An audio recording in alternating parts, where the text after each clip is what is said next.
Assalamualaikum.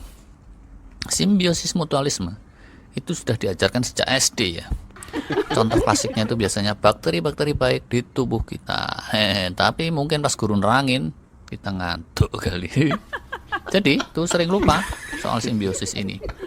Kalau ngasih obat gitu atau makan obat, main hantem aja tanpa mikir tentang konstituen berupa bakteri mikroba di perut itu.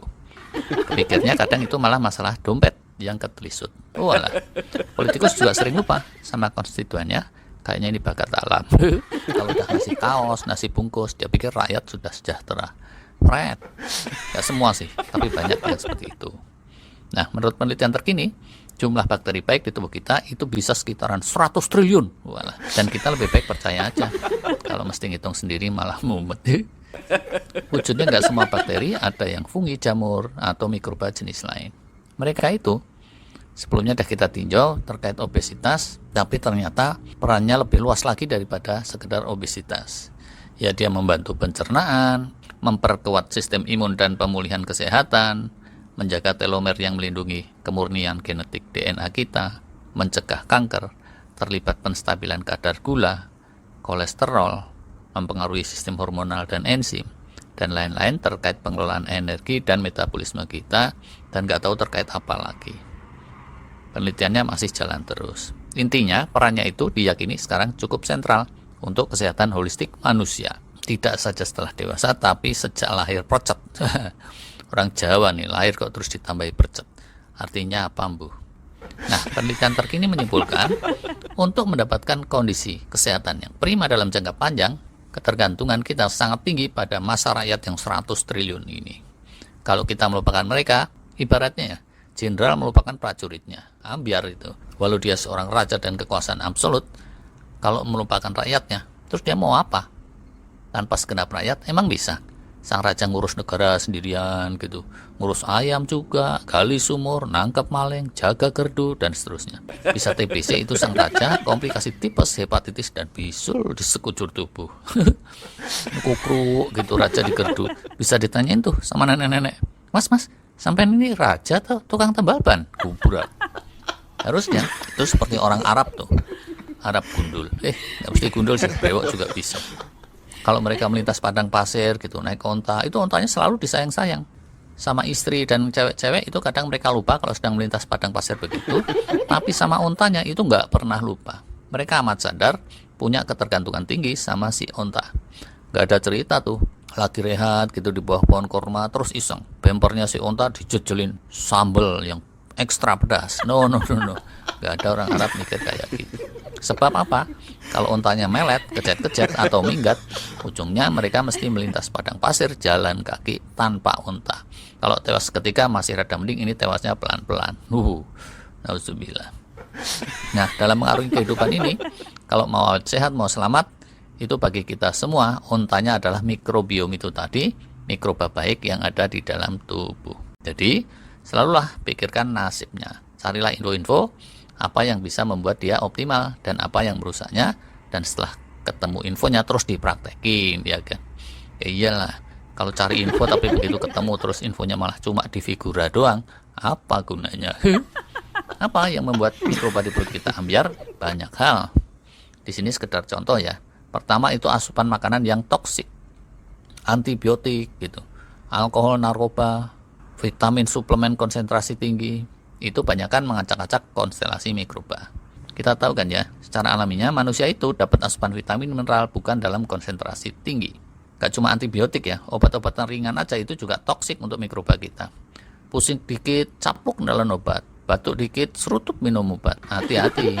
Ada tuh, anak-anak dikit-dikit dikasih obat, dikit-dikit dikasih suplemen. Ujungnya apa? Walaupun anak dokter, daya tahannya kalah sama wong deso. Kedua, itu paparan polusi yang non makanan, bisa rokok, bisa spora-spora jamur di udara, bisa polusi asap atau keadaan ekstrim. Penelitian menunjukkan bayi yang lahir normal itu mikrobiomnya lebih sip daripada yang sesar. Yang dikasih ASI eksklusif, idem. Bagus bukan saja dari aspek kandungan nutrisinya tok, tapi segala macam hal terkait di sekelilingnya. Kalau mikrobanya optimal, kecerdasannya optimal, daya tahannya lebih dogol, tumbuh kembangnya juga lebih sip. Yang ketiga itu kurang asupan prebiotik dan probiotik. Nggak tahu ini bener apa enggak istilahnya. Prebiotik itu katanya makanan kesukaan si bakteri baik, sedangkan probiotik itu makanan asupan yang mengandung bakteri baik itu sendiri. Prebiotik antara lain yang sering-sering disebut, pertama sayuran berserat tinggi, brokoli dan sebangsanya tuh yang sering disebut para ahli diet. Kedua, buah-buahan tertentu yang suka disebut tuh antara lain pisang, kemudian berbagai jenis beri, buah-buahan tropis kemungkinan juga berkhasiat tapi jarang diketahui oleh para peneliti yang berasal bukan dari daerah tropis. Terus yang berikutnya kacang-kacangan. Berikutnya lagi beberapa asupan yang terfermentasi, yogurt tertentu, cuka apel kayak gitu. Dan yang kelima itu beberapa makanan yang agak eksotik yang mungkin awam bilangnya itu kelompoknya jamu herbal kali ya.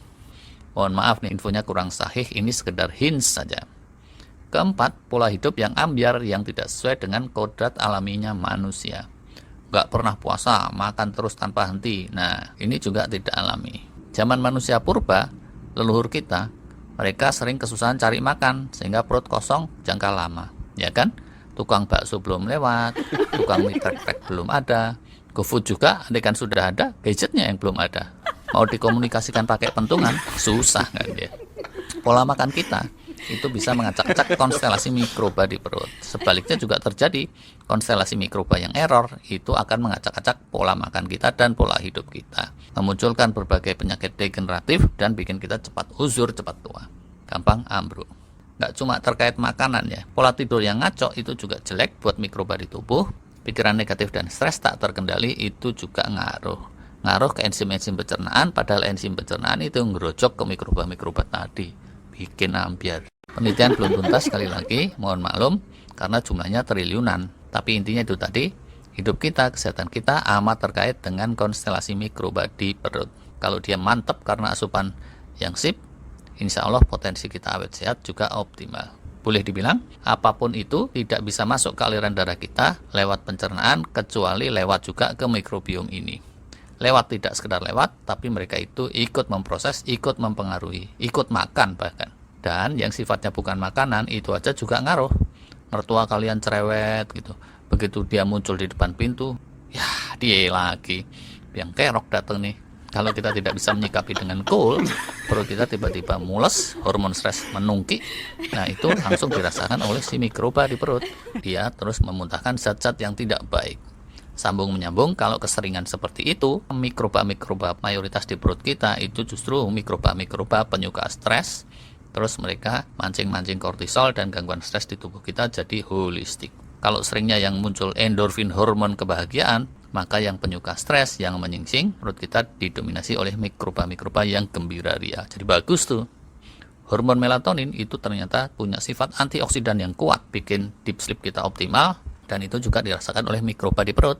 Mikroba ini bisa memproduksi melatonin juga di siang hari kalau dia tahu kita membiasakan kecukupan melatonin di malam hari. Menurut penelitian, mikroba di perut ini memperkuat apa yang oleh kita dibiasakan.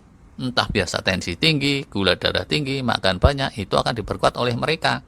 Dan mereka inilah antara lain yang membuat tubuh kita punya sifat homeostasis alias cenderung sulit berubah drastis.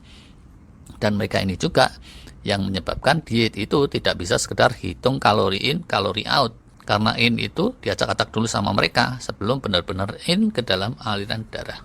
Ada lagi penelitian, mudah-mudahan ini saya nggak salah tangkapnya. Tikus-tikus curut yang obesitas, kalau mikrobanya di perut ditransplantasikan ke curut-curut yang langsing, gak lama kemudian curut langsing itu berubah jadi gemuk mengarah ke obesitas. Begitu juga sebaliknya. Gak tahu ini, kalau dipraktekin ke manusia hasilnya bakal sama apa enggak, walau alam. Tapi soal tikus curut ini zaman dulu sih ada tuh lagunya. Curut.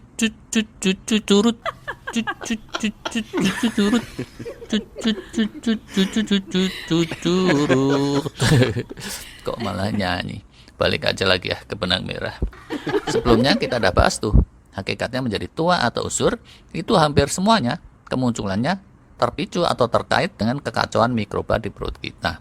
Dan sebaliknya juga terjadi, kondisi awet muda awet sehat itu juga bisa dibikin optimal oleh mikroba di perut kita. Intinya yaitu tadi, dalam perjalanan mengarungi padang pasir kehidupan ini, mikroba yang 100 triliun, ibaratnya itu ontanya yang kita andalkan. Jadi, pikirkanlah mereka dengan sebaik-baiknya. Nggak gampang? Ya udah, carilah ilmu pengetahuan gimana caranya agar mereka bisa selalu terjaga. Disclaimer sekali lagi, penelitian terkait ini masih intensif. Yang dimuat di sini kebanyakan mesti di cross check, check and recheck dari sumber yang lebih sahih. Tapi intinya itu tadi, pikirkanlah kesejahteraan konstituen di perut kalian yang jumlahnya triliunan. Walau alam bisawab.